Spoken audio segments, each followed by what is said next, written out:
out. Again, that's AuntFannies.com/good, coupon code GRACE. Not too deep. This episode of Not Too Deep is brought to you by Smile Direct Club. They straighten your teeth for 60% less than braces with clear aligners sent directly to you. You simply go online and you book a free 3D image at one of their smile shops. How cute. Or you can order an at-home impression kit and you'll be emailed a preview of your new smile. And once you get your aligners, one of Smile Direct Club's duly licensed doctors will check in on your progress every 90 days.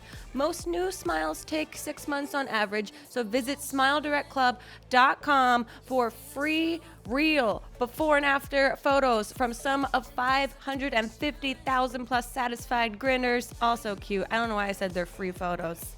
I'm getting my words mixed up, but you'll get to see all the real before and after photos. Again, get a free 3D image of your smile at one of Smile Direct Club's smile shops or a $25 rebate on an at-home impression kit.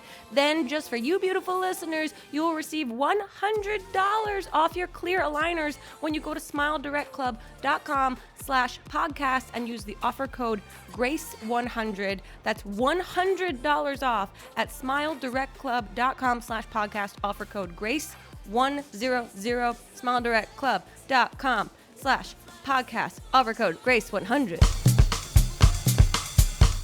There's an Instagram, Griffin the Frenchie. Yeah. Love him. And he did a chewing and just did a spot. So cute.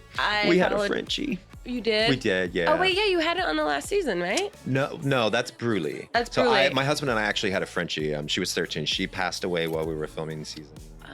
But 13, Yeah. like she lived a full, Yeah. that was an old woman Yeah, at that point. Her name was Lola. Ugh, I follow too many French bulldogs on Instagram. It's a real problem. Yeah, no, Bruley is our little boy on the show. He's yeah. a cutie. He lives here in LA. Oh, really? Yep. Wait, so he's not one of yours actual dogs? No, he was one of our producers who lives here in LA. It was her dog. And like he would just walk onto set when we were trying to film the love scenes, and we're like, "Bruley, out!" And he would like just sit down. And so that was like the very first episode. We're like, you know what? Let's just roll with this because we all loved. Well, all of us but Tan love dogs. Tan's terrified of dogs. It's so cute. But remember season 1? I had to carry him in the beginning of an episode because of a dog. And we were filming with a dog the other day, and it was the sweetest, most lovely. And she wasn't even a big dog. She was like part corgi, part something else. Oh my God. But she sneezed. And that freaked him out. And Tan literally, I mean, you would have thought that Godzilla had just burst because he goes, screamed and jumped up in the sofa, and we were all like, what the fuck? We're like, that was just a sneeze, Tan. And he's like, oh, I thought she was like coming after me. I hope that makes the bloops. I hope that makes the blooper real. Okay, we're going to get into these Twitter questions. Okay. Before we do, I'm going to ask you the 2 questions I ask every single guest that's on the podcast. And the first is, who, alive or dead, would you most want to throw cold spaghetti at?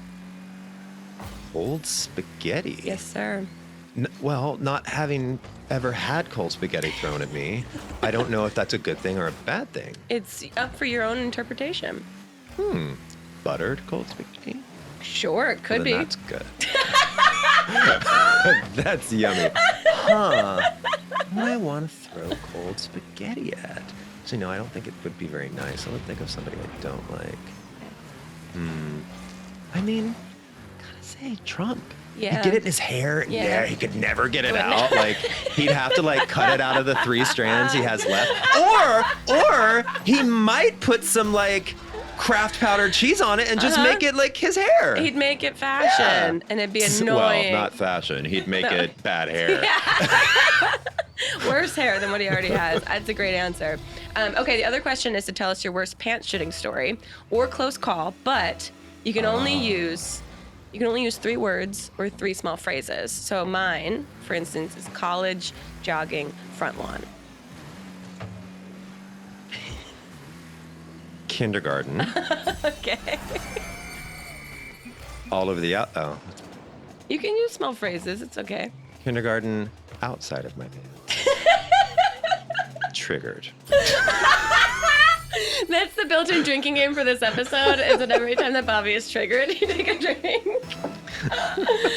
Okay, let's get into the Twitter questions. We have a million for you. I saw them popping up on Twitter these past few days. They're always the most informative thing for me for every guest to see like how people respond to whoever is going to be on, and people really have quite a relationship with you. Okay, someone wants to know, what is the definitive answer to proper toilet paper placement? Over. Okay, well, you heard it. Absolutely. Why? I mean, Your face got so disgusted at the idea of under. yeah, you're just like, why would you want to reach under to grab it? It's like, that doesn't make any sense. Like, Okay. I mean, the only reach around I want to do does not involve toilet paper. Very fair. And now I see why you got fired from Bed Bath & Beyond. Okay. Okay, so wants to know The only inappropriate comment firing I ever got was from MCI. Yeah, well, no follow-up questions there. Hi, this is Bobby with MCI. Do you like your long distance carrier? Oh, that was really good. Thank you. I mean, you should be in the commercials. Someone wants to know, what's a plant that I can't kill? A plastic one. Oh, okay. Are you pro or no artificial plants? I am neither pro nor no. Okay. I think that there's a time and a place. I think that there are a lot of great ones out there that if you have a room that doesn't have the right sunlight, that you just can't grow something, I think green makes you happy, whether it's fake or not. Yeah. And aesthetically, it looks nice. It adds texture. It adds natural elements. So if you get a good one and you don't have the right sunlight or you travel a lot, Yeah, get that's a fake fair. one. I'm I fine also with think, that. yeah, like technology, artificial plants are starting to look more and more realistic. Some of those fiddle figs that everyone is so up in arms that I give to everyone, not all those are real. They're like, why does Bobby give a fiddle fig to everyone? They're just gonna kill it. What is he thinking? I'm like, they're not all real. Calm the fuck down. And they look great. Yeah. Like, get over it. Like, bring me some different plants then. Someone wants to know, what does Karamo smell like? Because I imagine it's heavenly.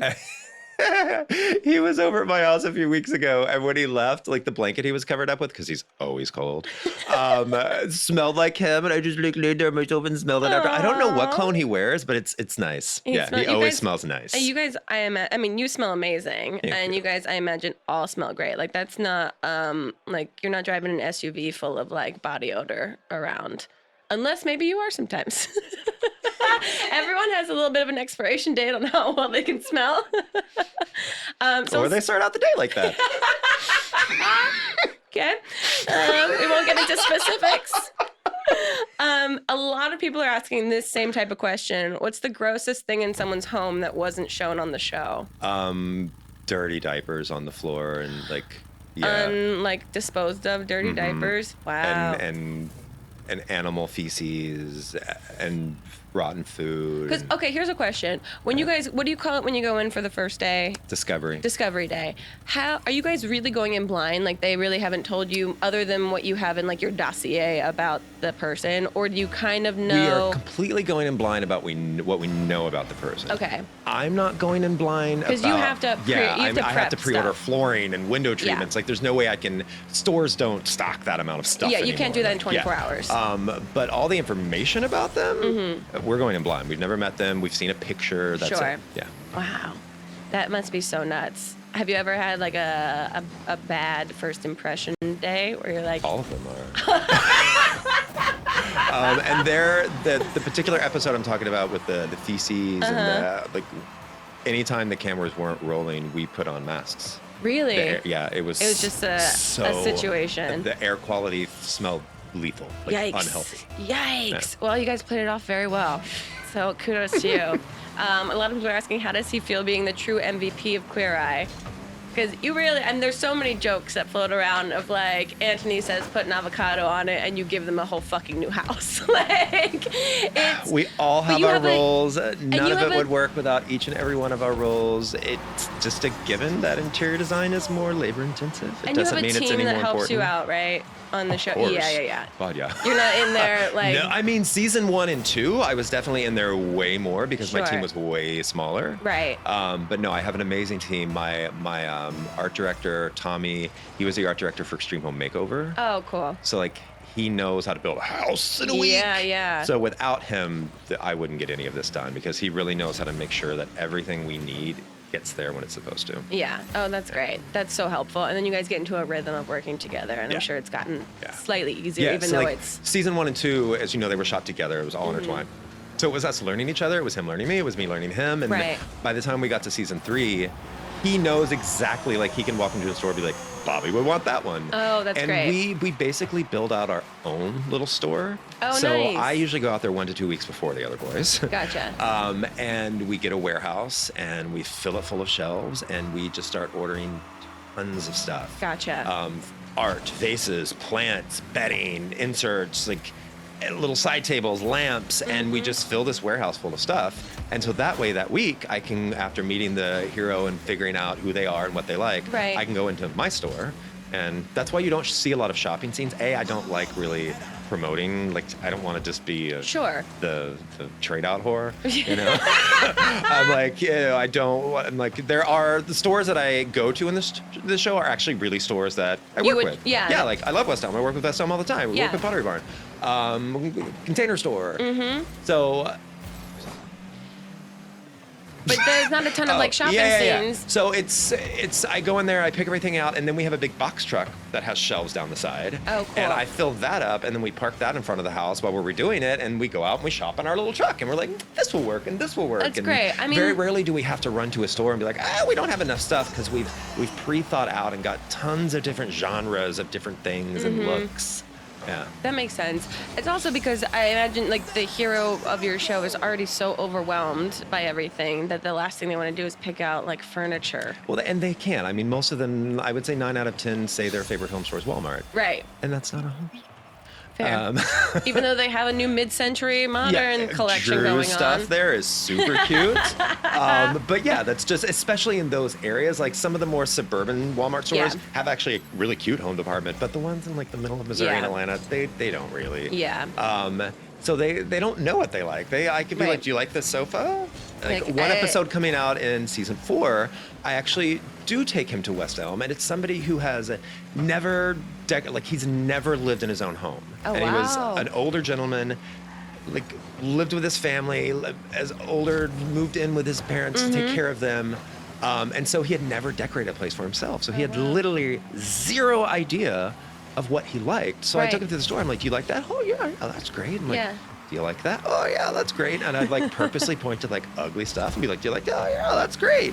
And I'm like, what do you like about it? I'm like, because you've told me you like everything. Yeah. And you can't. He's like, well, no, it's all great. I'm like, come on, give me something. You know, some of them, like, they give me nothing. Yeah. You know, and a lot of times people are like, why do you paint so many of your walls blue or gray? I'm like, because they didn't give me anything. And I know they're going to like blue or gray. You know, I'm not just going to throw, I'm like, well, they didn't give me anything and I haven't used pink, so I'm going to use pink. I'm like, that's not what this show is. The show is about using design to affect their lives and make them happy. You know, it's not about me just showing all my tricks. Right. Yeah, you're not on Trading Spaces right now. I love that show, but it's also insane. It's insane. But I think also the thing too with those kind of small moments is like interior design is intimidating. So it's like showing people that you can start really simply and like build around certain like key elements, and like it doesn't have to be so overwhelming. And I learned quickly that like the producers just stopped even, because they usually would get us like a questionnaire of like, you know, their favorite colors. And then they're like, it's not worth their favorite clothing store. So Tan could maybe get an idea of what their style might be. But again, they usually said Walmart. Yeah. And so I learned, I'm like, don't even bother asking them the design questions anymore. Because they, like Tom Jackson, the very first episode, I asked him, I was like, you know, what's your design aesthetic? And he's like, oh, rustic modern. And I was like, all right, explain to me what rustic modern is to you. And he's like, I don't know. And I was like, is that just something you heard about once? Yeah. Damn, you know? But that's a great impression. So I quickly learned, I'm like, you know, these guys have, and it's not a jab at them or knock at them. They're just design, just like me growing up in Missouri. Design wasn't something you talked about. It was just like, you put something in there that was functional. Yeah, the sofa's comfortable. All right. Even though it's a big, this chair reclines. Green leather thing. Yeah, exactly. It's a recliner. It's filled with, I don't know what it's filled with.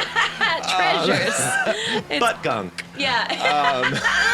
It literally, that camera did not do really, justice to what was there.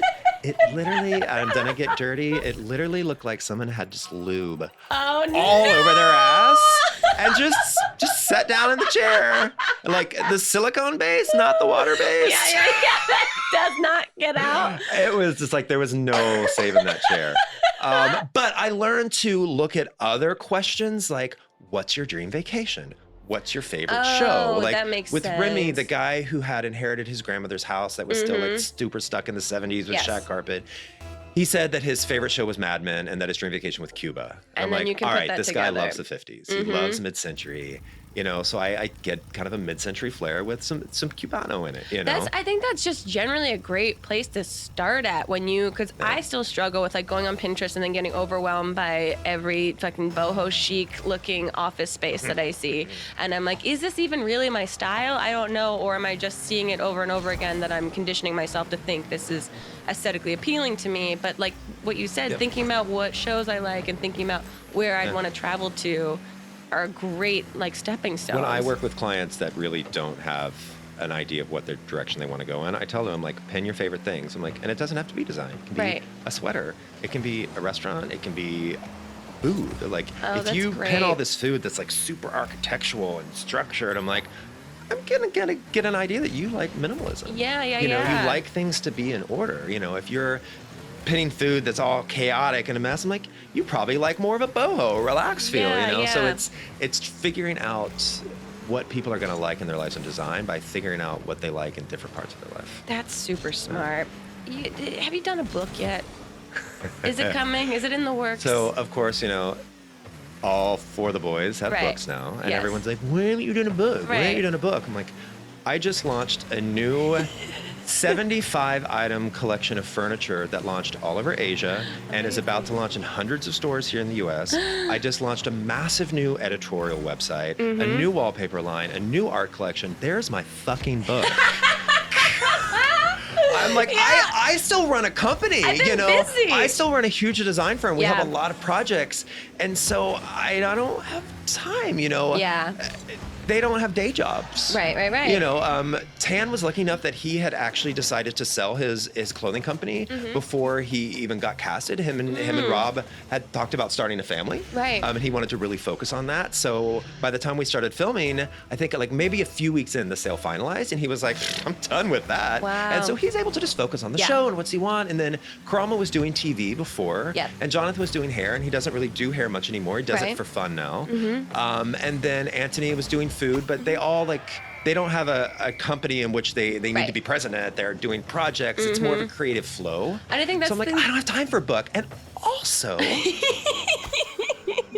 I'm going to do a book, I'm going to really do a book. And I'm really going to talk about everything that has happened in my family since I moved away at 15 years old to the things that I've had to do to survive, the entrepreneurial spirit I have always had, whether it be legal businesses or not. You know, I'm going to talk about everything. I think that's great. Now is not the time for that. I really want to share my story, but my story is nowhere near done. That's, I think, a very, very smart way to think about it. Like, a book will always be there. The option will always be there, and your story's only going to grow from here till whenever you want to actually put it into publishing. But I think that's the cool. You don't want to make just like a coffee table. Here's like what you can put on a coffee table and, you know, book. People say, they're like, why don't you just do a design book? I'm like, I'll be real frank. You don't make anything off of design books. Design books take so much time and honestly money to put together, photo shoots and styling and trips all over the place to put it together, that it costs so much money to do that you really don't make anything off of it. And they don't really sell that well. Like, people who are into design buy them, but if you're not a big person that's into design, you're not going to spend, you know, coffee table books aren't cheap. So, you know, anywhere from $80 to $120 on a book, it's just not worth it. Like, that's not... for example, with my furniture line, I made my furniture line very accessible. It looks like it should be a $10,000 sofa, and it's a $1,000 sofa. That's awesome. You know, the dining chairs look like they should be $1,000, and they're $250. Amazing. You know, and so even with my book, I'm like, I don't want to put a book out that's not going to be accessible to all of my fans. So it'll be a memoir. Maybe eventually I will do a design book. But right now, I'm like, but also go buy my wallpaper if you want to buy something. that also, I looked at your website. Like you said, you have this amazingly goop-esque lifestyle website going on right now. I love when people say that. It's beautiful. Coming for you, Gwyneth. But I feel like a lot of the things that people probably think they want from a design book from you are kind of covered on your website or being touched on your website or have already been talked about by you in episodes.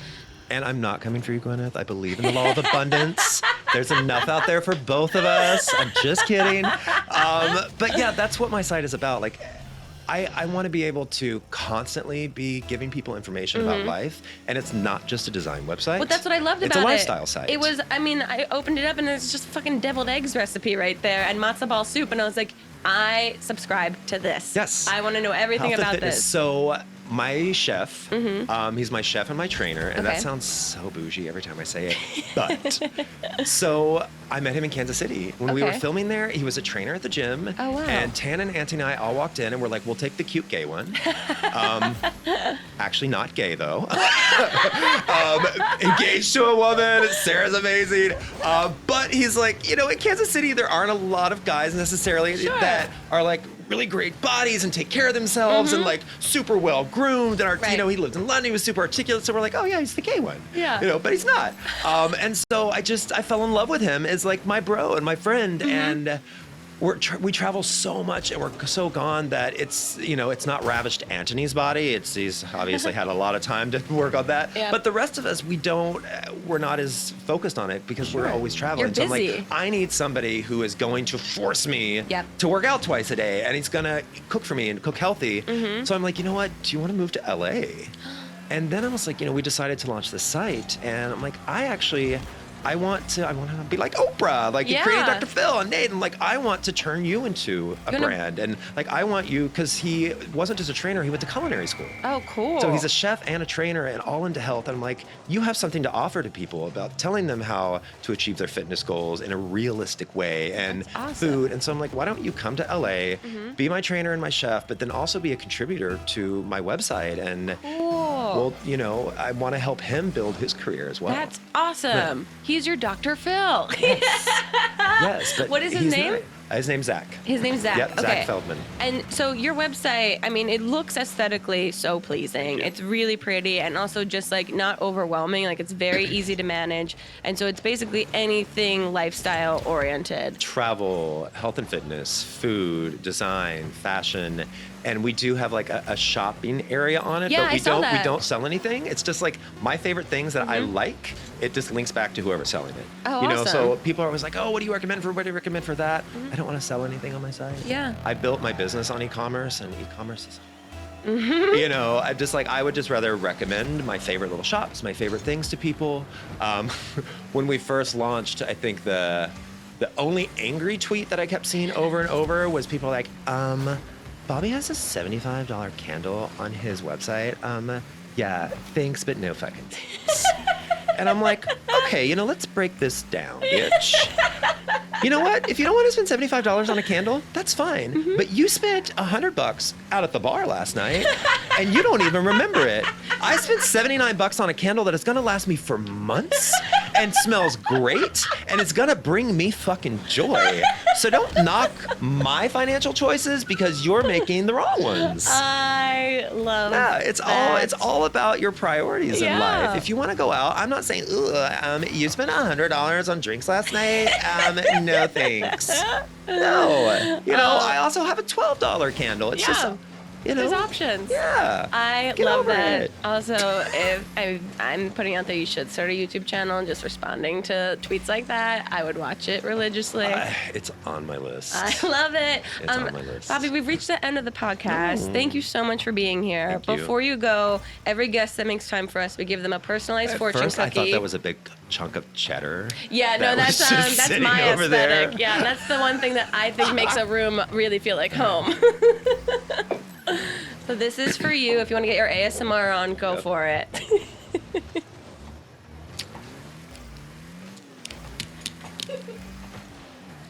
I have a push-pull relationship with ASMR. No, I don't like it. Now I don't like it. That was...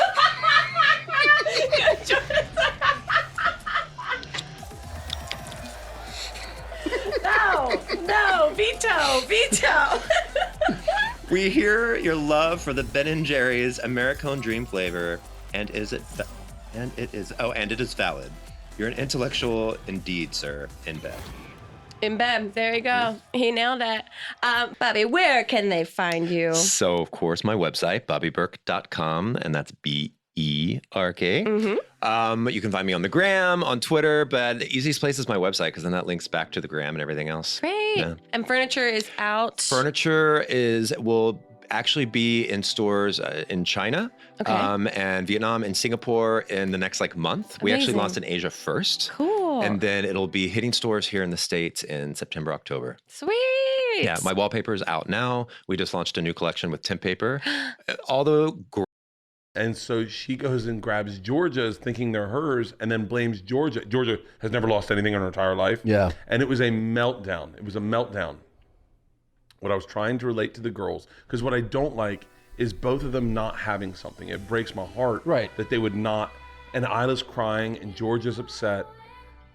And I tried to say, I was trying to be sincere and I go, this is why I hate balloons. And they fucking laughed so hard. Everyone stopped crying.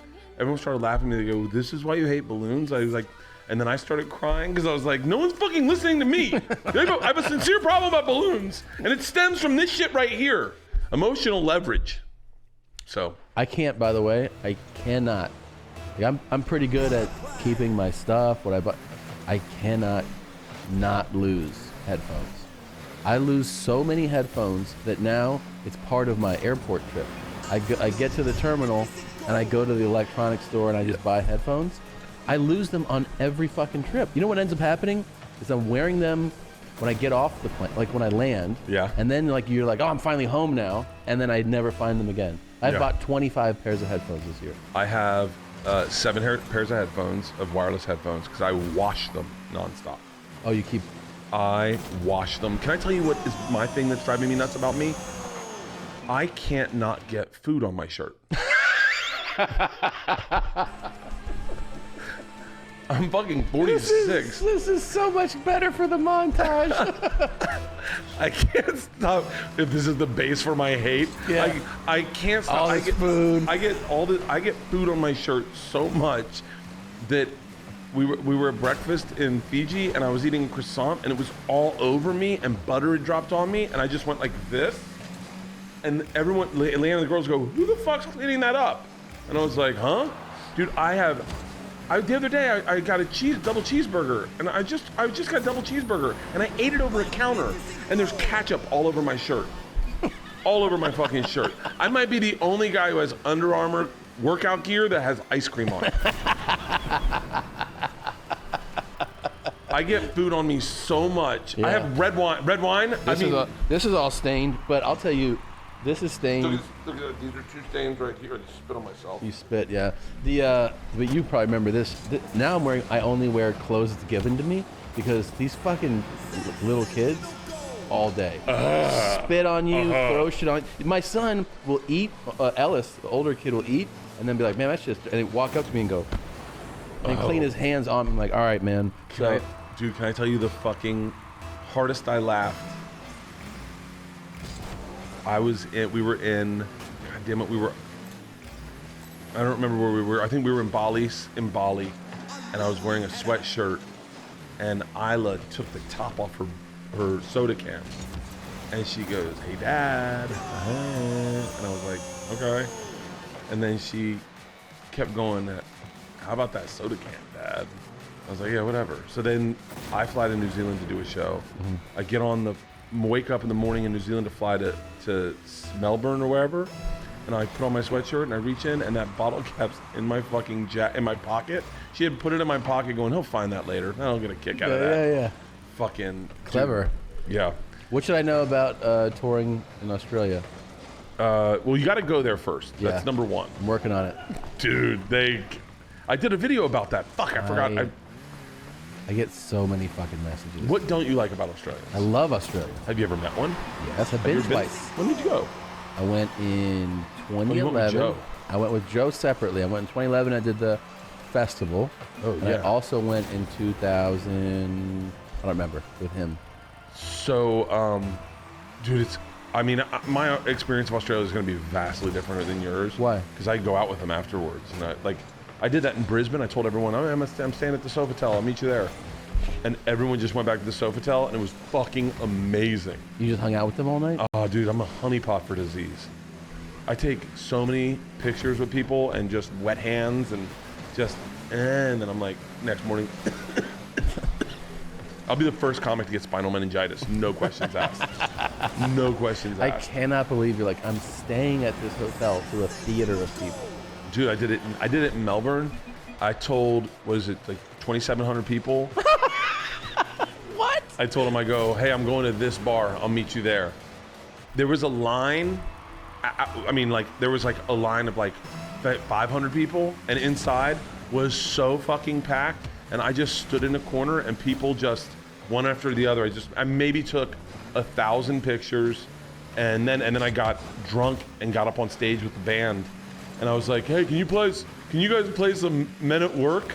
And they're like, you know how insulting that is to an Australian band? I come from the land down under. Yeah. And the guy goes, oh, dude, I did this twice. I went to a bar one night and I packed it out, and I went up to the lady at the end and I had like $200 I was gonna tip her. Because it fucks up their night. I mean, there's like 1,000 people in their bar out of nowhere on a Wednesday night, and now they're staying open till 2 a.m.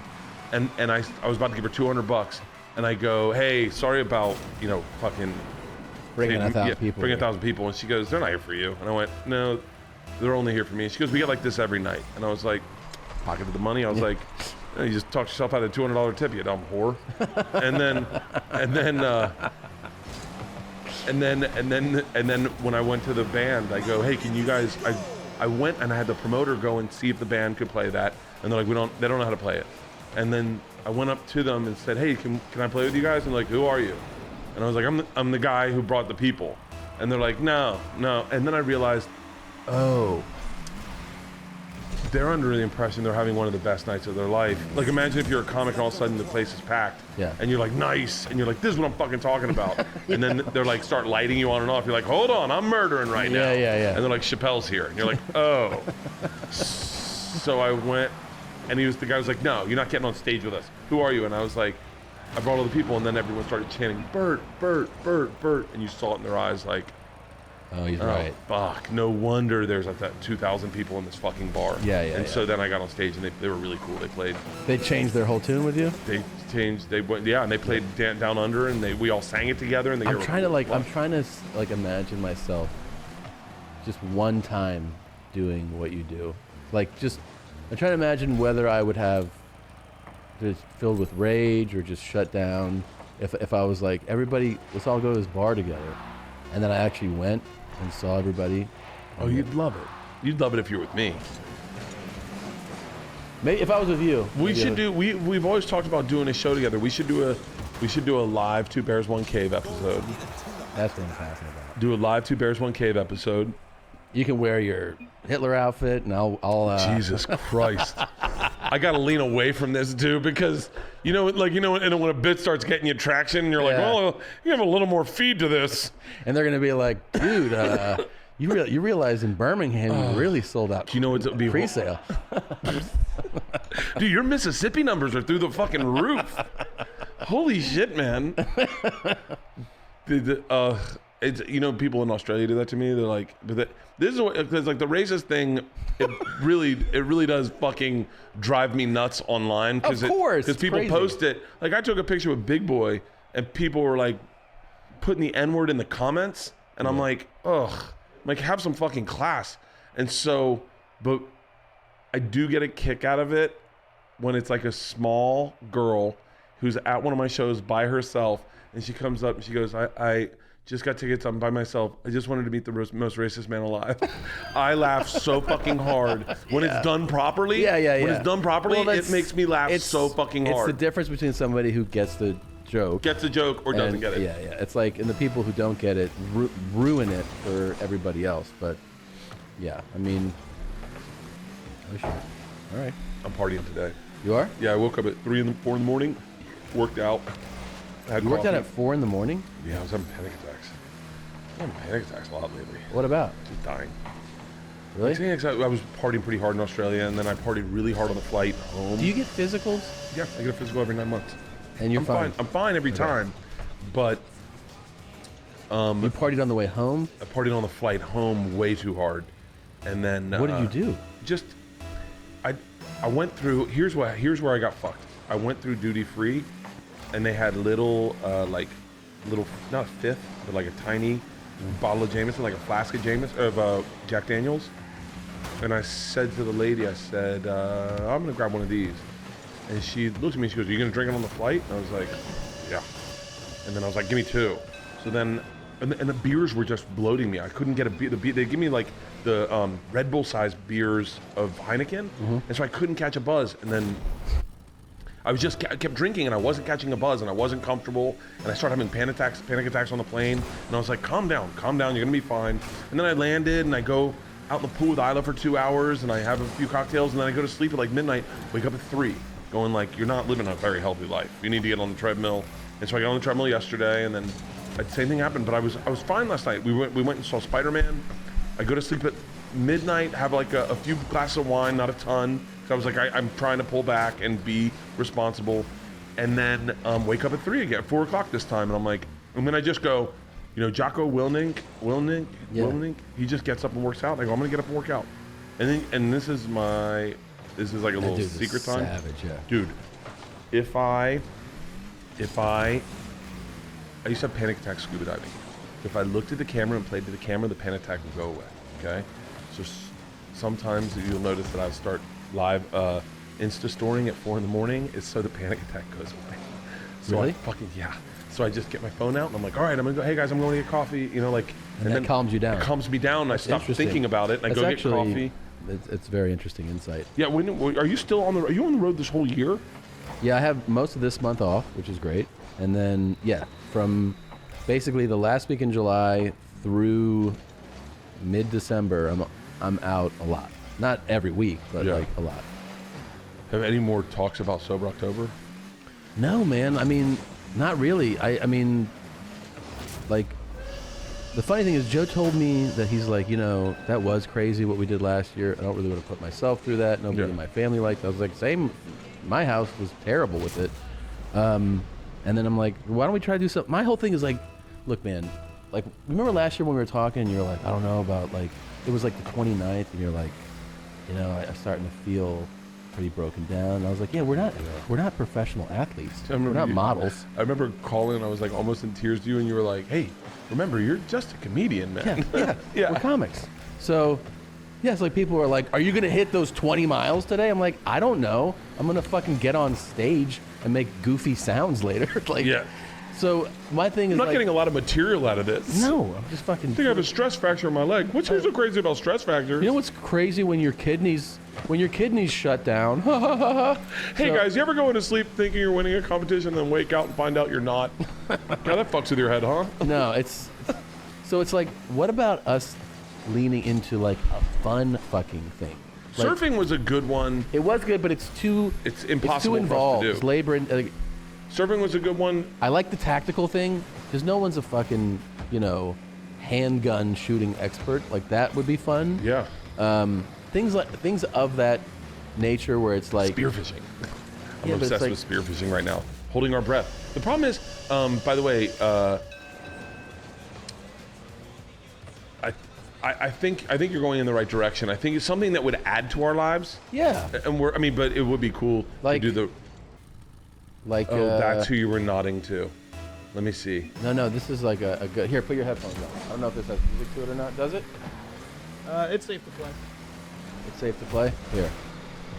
So we, for those of you listening, we're dialing up a video about how to learn how to hip hop dance, because that was Bert's initial idea, which I'm a big fan of. But here, this gives you a little bit of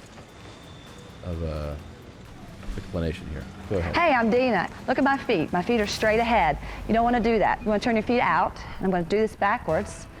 Jesus. And that's what makes it look like hip hop. Oh, that's it? That's it. Hip hop is this. Hip hop is 1, 2, 3, 4, hit, and The more relaxed you are, that's what makes it hip hop. That is brilliant. I would like her to do break down everything in life. Really? Everything. And make everything hip hop? No, just everything. Here's the thing about stand-up comedy. In a hip hop head, we have this. Boom, bam, every time. Or Your hands are always like this. Always, huh? This is fucking. This is awesome. This is what we call popping. Straight. Straight. I took some of this from an African piece. In the African piece, it Now was we're like in this, Bert's lane. But in hip hop, it's like this. Oh, See, there's a difference. It's more of an open-handed. I'm telling you, that contest would be amazing. It would. Joe's defense. I wish he had said this on the podcast. He's like, I don't like hip hop music. I don't want to listen to hip hop music all month.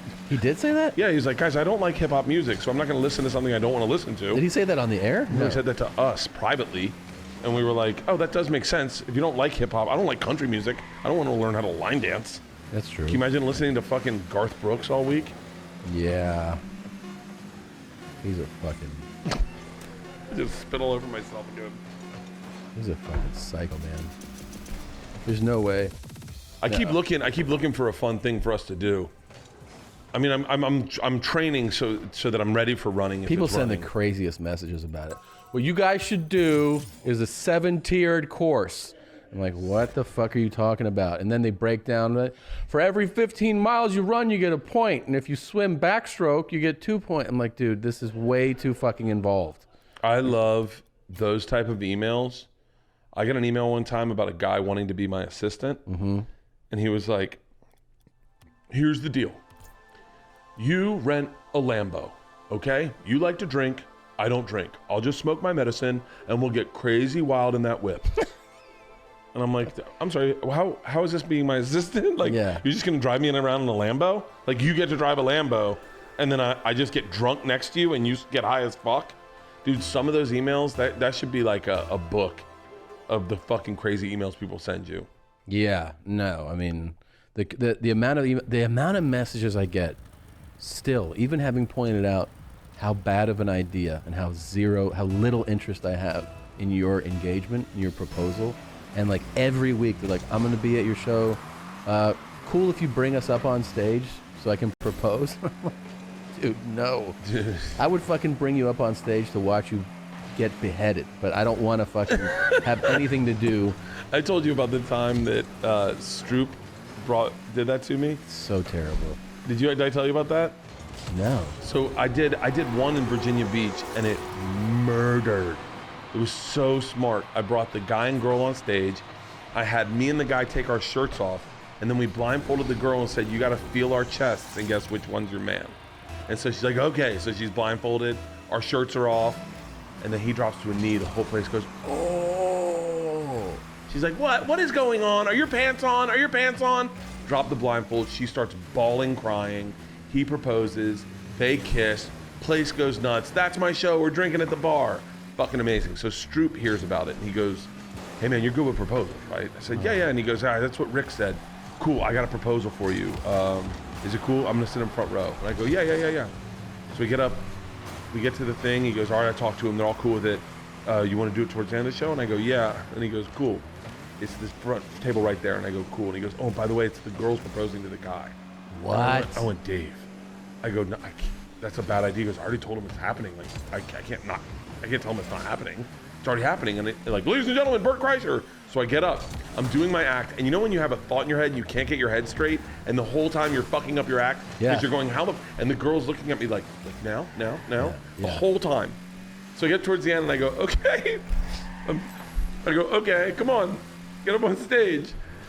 I go, because I buy them a shot and I go, you seem like a fun couple. Let's get you guys up on stage. We'll play a game. And then I'm like, this game's not gonna work with a dude and a chick. I go, all right, sir, we're gonna blindfold you and we're gonna take our shirts off. And I'm like, wait, the girls, I'm like, this isn't working out. So I go, hold on, sir, we're gonna blindfold you and then we're gonna kiss you on the cheek. It's just nothing is working out. So I get the blindfold on him, right? I get the blindfold on him, that's all I gotta do. And then I look at her, and it's soon as the blindfold's on, she goes to a knee, and the whole room goes, oh! Oh, yeah. Like, oh! Pull his blindfold off. He sees her on a knee with a ring. Everyone's like, oh! And he looks at me and he goes, nah, fucking cool, dude. And then she says, I love you. Will you marry me? And he goes, fine. And everyone's like, oh! So they put the ring on, they kiss. Everyone's like, oh, golf clap. Sit down. It was fucking, I did it twice. For real? Yeah, years ago. Yeah. So the first time it was forced on me. It was like, you don't sell any tickets. They're like, so there'll be a proposal during your show. And you're like, okay. And they just come up and it's like the middle of the show. Yeah. And the guy asks her and like, I'm like, I go, yeah, congrats, I guess. Like, get the fuck out of here, So get off stage. I'm like, that was the worst experience. I go, it totally like derails the show. None of us have an interest in their lives. It's just like a fucking theater for like, this might as well be Applebee's. Like, what are you doing? So then the next time it happens a little while later, they're like, hey, there's a proposal and I really like to make it happen. And I'm like, I have zero interest in that. And they're like, well, can we do something? And I'm like, how about this, man? How about when I say thank you, and I'm like saying good night, you can let the guy, have the guy yell something out. And I'll lead him into, in other words, At the end of my show, when I go, thank you, good night, and the guy goes, whoa, whoa, whoa, you're not done. Yeah. Like that kind of thing. And they're like, okay, that'd be cool. So I did it, and I hated it, I didn't enjoy the moment. And it's also like, I just feel like it's hijacking. It's not that it's hijacking. Oh, it changes the energy. But it's like, what? You're proposing at a comedy show? Like, it's like proposing at a movie theater or something. Like, it's just like the weirdest choice to make. Like, hey, fucking Spider-Man's on. Let's propose. It doesn't make any sense to me. And I feel like should be your private thing. Whatever. It's your choice. I just don't want to be involved. Now, I get fucking 6 emails a month. Hey, I'm coming to the show. How can you help me propose? I'm like, dude, I don't want to do this. Nobody at the show. Can you imagine stopping one of those theater shows and be like, hold on, row 6? Is there a Dave in here? Yeah, anywhere. Dave, and then 25 Daves. Is and there a then Dave that? There's the proposal. Then they're like, dude, my friend Jeff, he's coming Saturday. You definitely make fun of him if you want. He's in the second row. He's wearing a green hat. Yeah. And we love to make fun of him. I'm like, what a Can you light him up? Yeah. Or then also, I'm bringing Steve to the show. If you could give him a shout out. Yeah. Okay. Hey, how's everybody doing? Steve, what the fuck are you talking about? Oh. I fucking hate them. So guys, hit him up at tom@tomsegura.com. Yeah. I'm gonna delete every fucking message. I'm not gonna respond. Gary Menke, one time we were in Cincinnati, and they were like, there's a proposal. And I said, who is it? And What kind of birthday? Hey, They go, someone's Gary, birthday? it's New Year's Eve, by the way. New Year's Eve, it's the late show. Gary's still doing it? Stand up? Yeah. I don't know. He used to tour with Michael Bublé. Bublé? Is that how you say it? No. Yeah. For real? He's his opening act. Bublé loves him. For real? The Minkster. Yes. I didn't know that. Sorry. keep No. going. Menke was just a real treat of a human. He just was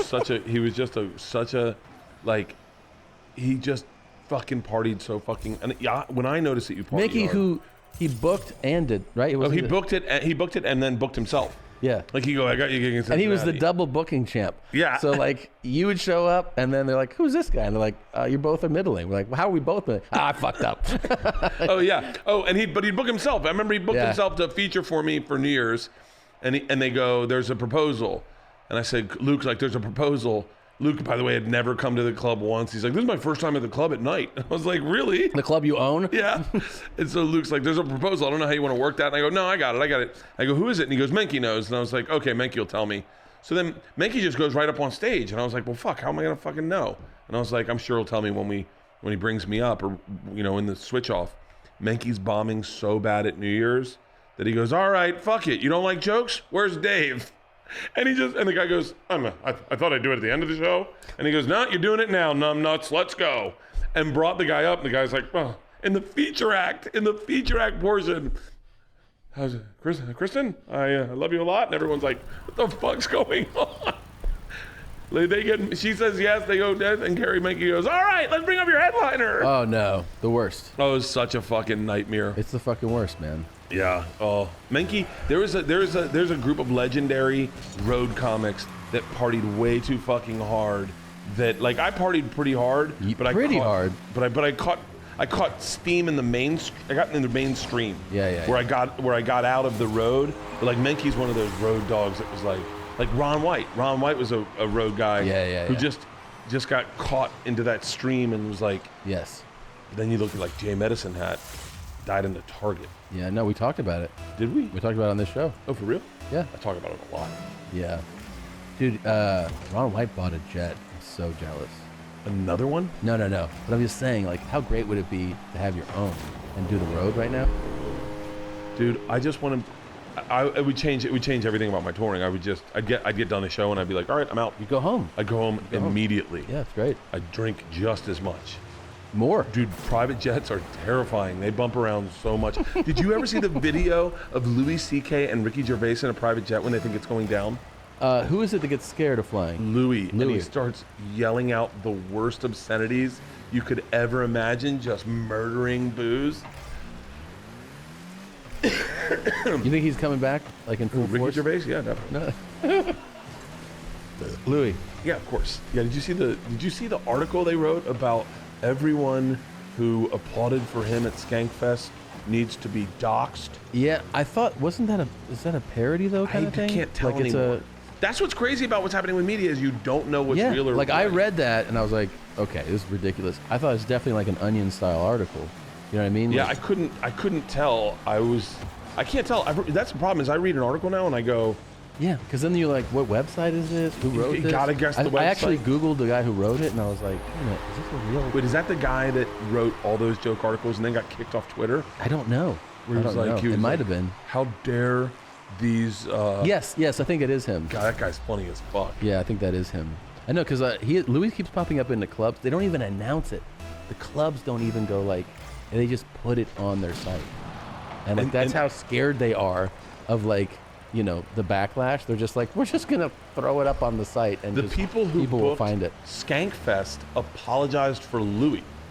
They booked Skankfest. Oh, you mean the venue? The venue. Yeah, the venue, yeah. Said we apologize. What the fuck? Why does a venue need to apologize? Because they get that much back, especially in New York City. Come on, man.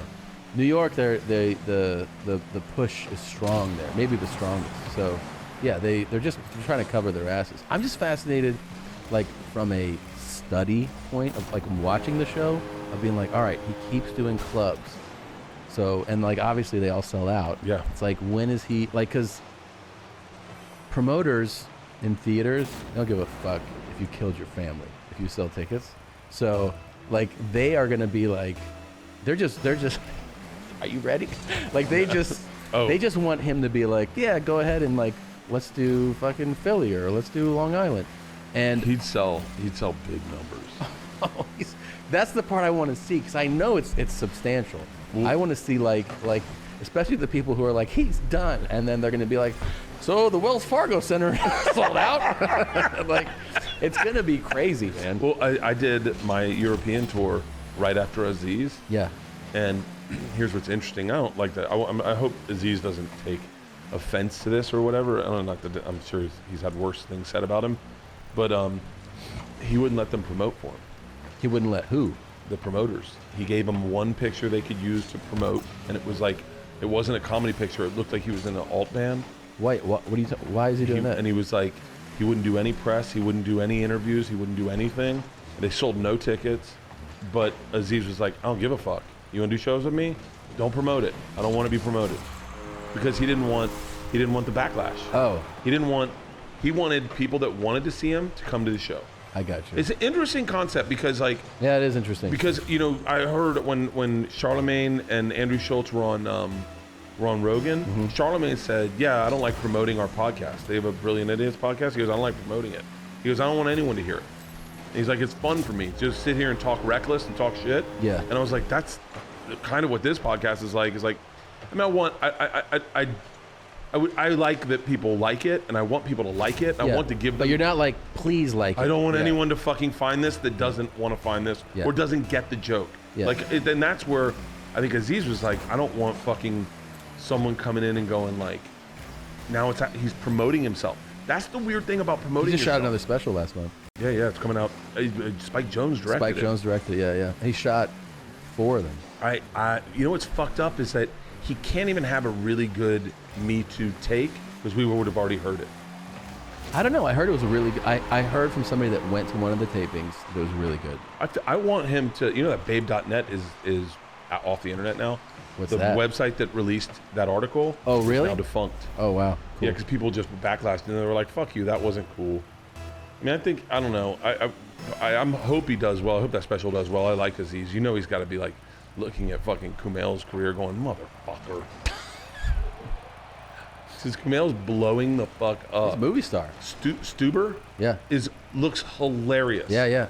He's a looks movie. hilarious. And look, you can say what you want, but Hollywood only gives a few lanes for people of color. And I mean, and so fucking, it's crazy. It's like, look at Kevin Hart, man. Like, Cat Williams brings a gun on a plane. Dave Chappelle goes to South Africa, and then all of a sudden, Kevin Hart comes out of fucking, what's the movie, Soul Plane? Soul Plane, yeah. Comes out of Soul Plane, and everyone's like, well, his career's over. Soul Plane's a bomb.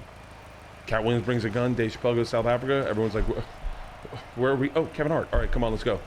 That's obviously simplifying a career, but it's like there's not a ton of opportunities for people of color in Hollywood where there is for white guys.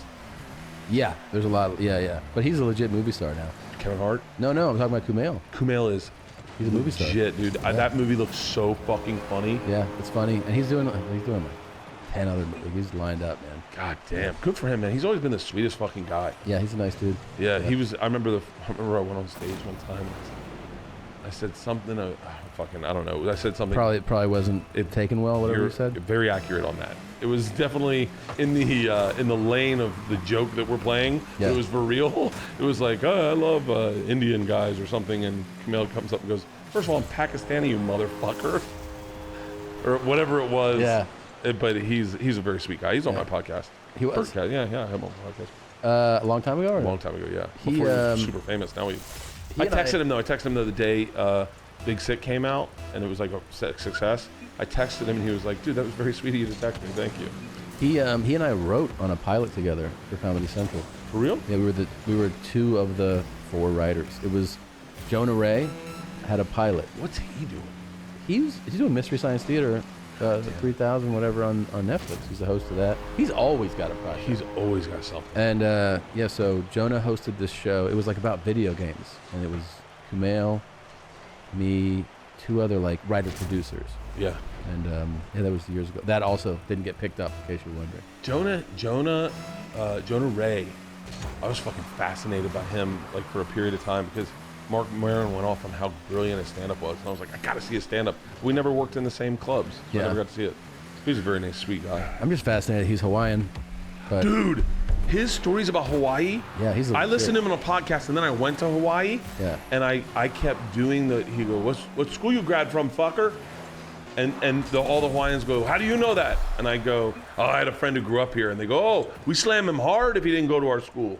And I was like, oh, Jonah must have that must have been a walking hell to be like an alt PC white kid into comic books and punk music. Yeah. Not into surfing. He probably got into some shit, I'm sure. He's the sweetest guy, though. Jonah's a nice guy. He's a very sweet guy. All right, so how do we wrap this up? Do you want to make your case about the final solution? No. So, so are you good with this pace? People kept asking, like, "Oh, you guys gotta up it," but we don't have time to do more than this right now. We're too busy. I immediately thought I want it once a week. Yeah. Do you want to do it once a week? Yeah, I think we should do it once a week because I like the 2 a week was like a good idea for us. 2 a month. 2 a month. 2 a month. But then immediately I was like, this is super easy for me to do. It's fun. Like 9 a.m. By the way, I shouldn't tell everyone what time it is. 9 a.m. Just bang them out, and it's not work. It's like Yeah. it's really fun. lighthearted. All right. I was definitely thinking of challenges we could do. Yeah. When we were doing 2 a week, I was like, oh, we should do who can lose the most weight in 2 weeks. Or I was like, I bet you. This is like because you were like, we really need to come up with a bit. I was like, ooh, I got a good bit. I almost texted. Remember it the to you. challenge thing I was saying? Like we could, like, yeah. I was gonna go. I bet you, I could untie any knot you tie quicker than you could untie any knot I tie. I think you're right. I don't know why, but immediately I feel like that's one of your skill sets. It's like the dumbest skill set, but I feel like really you're good at untying knots. Yeah, it's like it's one of those things where like who gives a fuck, but I bet you're good at it. Dude, it stinks when you're amazing at something that no one puts value on. Yeah, like untying knots. Yeah. Yeah. In an apocalypse, I always think, what skill set do I bring to the camp? Yeah. Hey guys, do you guys want to hear about how ironic this is? I can do comedy and tell you about, hey, what happened to Bill? We never saw him again, huh? He sounded a lot like this. Yep. No, we'll do that. All right. Up next week, watch us untie knots. Untie knots. Thick Dude. Boy Nation with 3 C's. The beauty of this, of what I'm loving about this podcast is the uncontrollableness that it presents. Like you can't control any of this. No. You can't drive the fucking narrative. You just come in and have a couple beers and just watch your career spiral. It's going to be great. We cannot wait to see those montages. You know what we should do? We should do guests, but special guests. Only every now and then, but it's got to be comedy teams we think we can beat. We could do that. Or First up, you ready? Yeah. Mulaney and Kroll. Okay, how do we beat them and what? I don't know. We just we just destroy them in something. We just like fight them? I don't know. We bring in John Mulaney and Nick Kroll. Who would you want to take in a fight? I'll take Mulaney because we're white. It's way easier. No, we're both white. I bet Kroll's you and Kroll scrappier. are both ethnic people. All right. We're putting a challenge out right now to John Mulaney and Nick Kroll. Come fuck with us. See what happens. Oh, by the way, there's no intro song yet for this, and we need one. So, you guys are welcome to send the intro song to. Hold on, and we both got to agree on this intro song. Yeah, but we can listen to them we can listen to them. Okay. Now, do not do this. Let me tell you this, just from having produced podcasts for a while. Don't send a known beat. In other words, don't sample actual popular music. Use original stuff only. Send it to 2bears1cave@gmail.com. That's the number 2 bears, BEARS, the number 1 cave@gmail.com. Make it no longer than 60 seconds. 30 to 60 seconds is perfect. This, if we choose it, will play when the podcast starts every episode, but we'll listen to a bunch of them. Yeah, and if you want me to enjoy your mashup montages of my of whatever the fuck the beginning of this podcast sounded like, don't just post it online and then go and think I'll retweet you. That's not happening, okay? I will watch it with Tom. No, you don't tag Tom either. I will watch it with Tom here, and I will celebrate your brilliance here. Yeah. But I'm not gonna just fucking. One of the dudes who I really, really like, who's on Instagram, hit me up with the most racist fucking thing, and was like, "Hey man, I made this. I thought you'd like it." And I was like, and then I didn't reply, and he was like, "Hey, if you don't want me to post it, I won't post it." And then in my head, I was like, I'm not going to tell any artist that's making anything not to post something. Yeah. Post it if you want to post it, but I'm not going to fucking like celebrate it. Yeah, I'm not going to celebrate it because I got fucking, dude, I'm trying to maintain a relationship with Big Boy, and so fucking Killer Mike's a buddy of mine, Big Boy, until they hear this fucking podcast. All right. Hit up YMH Blue Band if you want to tag him in anything. Follow YMH Studios on Instagram. That shows you, like, that's inside here, all the podcasts that are made here.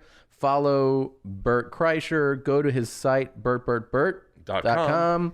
Get tickets to the Body Shot World Tour. I'm at tomsegura.com, touring with the Take It Down Tour.